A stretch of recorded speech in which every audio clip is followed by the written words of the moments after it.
मैं आपको कहानी सुनाता हूं एक अनोखे वीर पुत्र की, जिसका नाम था छत्रपति शिवाजी महाराज। सन 1627 ईस्वी पूरे भारत पर मुगल साम्राज्य का आधिपत्य था। उत्तर में शाहजहां तो बीजापुर में सुल्तान मोहम्मद आदिल शाह और गोलकोंडा में सुल्तान अब्दुल्ला कुतुब शाह। डेक्कन के सुल्तान सेना के लिए हमेशा मुस्लिम अफसरों को ही प्राथमिकता देते थे। बंदरगाहों पर पुर्तगालियों का कब्जा था और थल मार्ग पर मुगलों का अधिकार। इसलिए उत्तरी अफ्रीका और मध्य एशिया से मुसलमान अधिकारियों को ला पाना मुमकिन नहीं था और डेक्कन के सुल्तानों को हिंदू अधिकारी नियुक्त करने पड़ते थे। आदिल शाह की सेना में एक मराठा सेनाध्यक्ष था, शाहजी भोसले।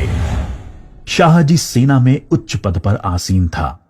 सन 1630 में महाराष्ट्र में जुन्नर के समीप शिवनेरी के किले में उनके और जीजाबाई के यहां एक पुत्र का जन्म हुआ। स्थानीय देवी शिवाय के नाम पर पुत्र का नामकरण हुआ, जो आगे चलकर छत्रपति शिवाजी महाराज के नाम से विश्व विख्यात हुए।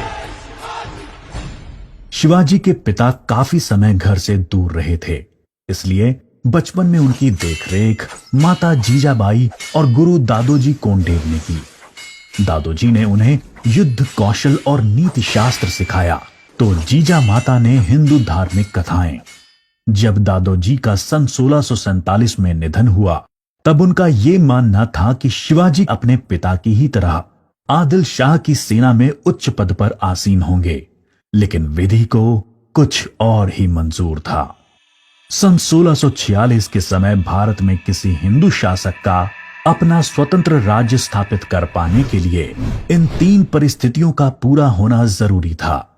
एक, कि वो शक्तिशाली साम्राज्यों के केंद्र से दूर हों, जमीन खेती के लिए अनुपयोगी हो और जंगलों से घिरा हुआ हो, ताकि छापामार युद्ध या गुरिल्ला वॉरफेयर करा जा सके। ये परिस्थितियां 1646 में शिवाजी के लिए अनुकूल बनी, जब उन्होंने स्थानीय किसानों मावली के समर्थन से अपनी सेना का निर्माण किया। शिवाजी को भली भांति याद था कि किसी भी साम्राज्य को स्थापित करने के लिए किलों की क्या महत्व है, इसलिए सिर्फ 15 साल की उम्र में ही उन्होंने आदिल शाही अधिकारियों को रिश्वत देकर तोड़ना, चाकन एवं कोंडना किलों को अपने अधिकार में कर लिया। इसके बाद उन्होंने आबाजी सोमदेव की मदद से थाना, कल्याण और भिवंडी के किलों को मुल्ला अहमद से छीनकर अपने अधिकार में कर लिया। इन घटनाओं से आदिल शाही साम्राज्य में हड़कंप मच गया। शिवाजी को रोकने के लिए उनके पिता को गिरफ्तार कर लिया गया। इसलिए शिवाजी ने अगले 7 बरस तक आदिल शाह पर सीधा आक्रमण नहीं किया। शिवाजी ने यह समय अपनी सेना को बढ़ाने और प्रभावशाली देशमुखों को अपनी ओर करने में लगाया। धीरे धीरे उन्होंने एक विशाल सेना खड़ी कर ली, जिसके घुड़सवार नेताजी पलकर ने संभाल रखी थी और पैदल सेना यशाजी कनक ने। अब तक शिवाजी के पास 40 किले भी आ चुके थे। शिवाजी के बढ़ते प्रभाव को रोकने के लिए सन 1659 में बीजापुर की बड़ी साहिबा ने अफजल खान को 10,000 सिपाहियों के साथ शिवाजी पर आक्रमण करने का हुक्म दिया। अफजल खान अपनी क्रूरता और ताकत के लिए जाना जाता था। उसने शिवाजी को खुले युद्ध करने के लिए उकसाने के लक्ष्य से बहुत सारे मंदिरों को तोड़ डाला और कई बेगुनाह नागरिकों का कत्ल कर डाला। लेकिन शिवाजी ने चतुराई और रण कौशल का परिचय देते हुए छापामार पद्धति से युद्ध चालू रखा। इस समय वो प्रतापगढ़ किले में रहे, जो कि चारों तरफ से घने जंगलों से घिरा हुआ था। अंत में अफजल खान ने शिवाजी को धोखे से मारने की साजिश रची। उसने शिवाजी को मिलने का न्योता भेजा। जब वो मिले, अफजल खान ने अपनी मजबूत पकड़ में शिवाजी को दबाकर मार डालने का प्रयास किया। शिवाजी पहले से तैयार थे। अपने छुपाकर रखे हुए बाग नाका से उन्होंने अफजल खान का पेट ही चीर डाला, जो कि उनसे 2 गुना विशालकाय था। इसके बाद प्रतापगढ़ की लड़ाई में शिवाजी ने अफजल खान की सेना को करारी मात दी। शक्तिशाली अफजल खान की हार से बीजापुर का सुल्तान स्तब्ध रह गया। अब की बार रुस्तम जमान को भेजा गया। 28 दिसंबर 1659 को शिवाजी ने रुस्तम जमान की सेना पर सामने से हमला बोल दिया। साथ ही उनकी सेना की 2 और टुकड़ियों ने दोनों दिशाओं से रुस्तम की फौज पर आक्रमण कर दिया। रुस्तम जमान शर्मिंदाजनक स्थिति में लड़ाई के मैदान से अपनी जान बचाकर भाग गया। सन 1660 में आदिल शाह ने अपने सेनापति सिद्दी जौहर को शिवाजी पर हमला करने के लिए भेजा। शिवाजी पन्हाला किले में थे और सिद्दी जौहर की सेना ने किले को चारों ओर से घेर लिया। शिवाजी ने सिद्दी जौहर को मिलने का न्योता दिया और जब वो मिले आदिल शाह को संदेश भिजवा दिया कि सिद्दी जौहर उनसे गद्दारी कर रहा है। इससे आदिल शाह और सिद्दी जौहर के बीच लड़ाई छिड़ गई, जिसका फायदा उठाकर शिवाजी एक रात अपने 5000 सिपाहियों के साथ पन्हाला किले से बाहर निकल आए। बाजी प्रभु देशपांडे ने न सिर्फ सिपाहियों के साथ दुश्मन सेना को उलझाए रखा, जिसकी वजह से शिवाजी सकुशल विशालगढ़ पहुंच गए। इस लड़ाई में बाजी प्रभु देशपांडे को अपने प्राणों से हाथ धोना पड़ा। उनको महाराष्ट्र के इतिहास में एक महान योद्धा माना जाता है। इसके बाद बीजापुर की बड़ी बेगम ने औरंगजेब से शिवाजी को पकड़ने के लिए विनती करी। उसने अपने मामा शाइस्ता खान को 1,50,000 सैनिकों के साथ शिवाजी से युद्ध करने भेजा। शाइस्ता खान ने अपनी विशाल सेना के बल पर पुणे पर कब्जा कर लिया और शिवाजी के निवास स्थान लाल महल पे अपना बसेरा डाल दिया। शिवाजी ने चालाकी से अपने 400 सिपाहियों के साथ शादी के बारातियों के वेश में पुणे में प्रवेश कर लिया। रात के समय उन्होंने सीधे शाइस्ता खान के ऊपर खतरनाक हमला बोला। खान ने खाकी से कूदकर अपनी जान बचा ली, पर शिवाजी की तलवार की वार से अपनी 3 उंगलियां गंवा बैठा। उंगली तो गई और इज्जत भी। फिर शिवाजी ने सन 1664 में मुगल व्यवसायी केंद्र सूरत पर आक्रमण करके उसको तहस नहस कर डाला। औरंगजेब आग बबूला होकर 60 वर्षीय राजपूत सेना नायक मिर्जा राजा जय सिंह को अपने 1.5 लाख सैनिकों के साथ शिवाजी से लड़ने के लिए भेजा।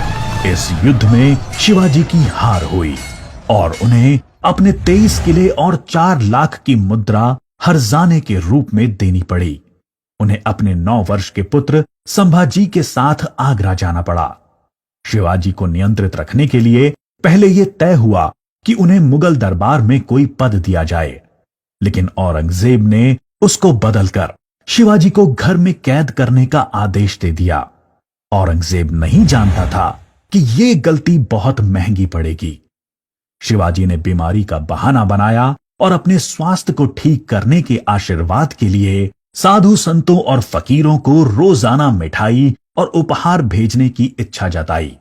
एक दिन वो खुद श्रमिक के भेष में सामान के डब्बे में संभाजी को छुपाकर बाहर निकल आए। वो मथुरा, काशी, गया, पुरी के बाद गोलकोंडा और बीजापुर होते हुए रायगढ़ पहुंच गए। 1670 तक शिवाजी ने कई लड़ाइयां लड़ते हुए 4 महीनों के भीतर अपने राज्य का बड़ा हिस्सा मुगलों से स्वतंत्र करा लिया।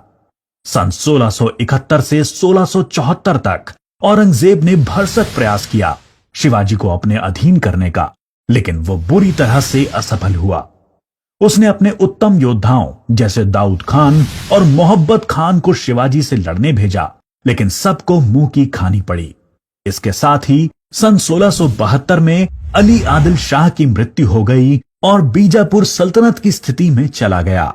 आखिर वो दिन आया जब गगा भट्ट ने 6 जून 1664 को पूरे उत्सवनुमा वातावरण में हिंदू परंपराओं के साथ शिवाजी का राज्याभिषेक किया।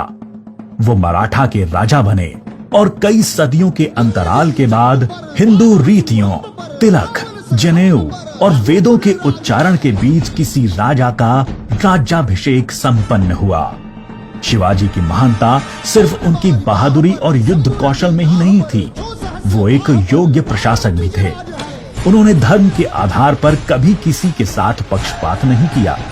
उनके कई अधिकारी, यहां तक कि उनके व्यक्तिगत अंगरक्षकों में कुछ मुसलमान भी थे। उन्होंने कभी किसी भी नारी का निरादर नहीं किया। यहाँ तक कि युद्ध में हारे हुए दुश्मनों की स्त्रियों को भी सम्मान सहित वापस भेज देते थे। गुरिल्ला युद्ध, किलों का उपयोग और नवसेना का निर्माण भारत में पहली बार शिवाजी ने ही करा। उन्होंने 4 किलों तथा 2000 सैनिकों से शुरुआत की थी और उनकी मृत्यु के समय तक ये गिनती 300 किलो एवं 1 लाख सैनिकों की हो गई थी। मार्च 1680 में शिवाजी का स्वास्थ्य खराब हो गया। तेज बुखार और पेचिस के चलते 5 अप्रैल 1680 को 52 साल की छोटी सी उम्र में इनका स्वर्गवास हो गया। औरंगजेब ने सोचा कि शिवाजी की मृत्यु के बाद मराठा राज्य खत्म हो जाएगा, लेकिन ऐसा हुआ नहीं। पहले उनके पुत्र संभाजी ने और उसके बाद छत्रपति राजा राम ने मराठा शासन की बागडोर संभाली। औरंगजेब को करीब 25 सालों तक मराठाओं के साथ युद्ध लड़ना पड़ा, जिसकी वजह से वो अपनी मृत्यु के समय तक पूरी तरह से बर्बाद हो चुका था। शिवाजी ने जो मराठा राज्य की नींव रखी, वो आगे चलकर कर्नाटक से लेकर अटॉक पाकिस्तान तक फैल गई। शिवाजी जैसे मनुष्य कभी मरते नहीं, लेकिन लोगों के हृदय में अपने महान कार्यों, साहस और बलिदानों की वजह से हमेशा अमर रहते हैं।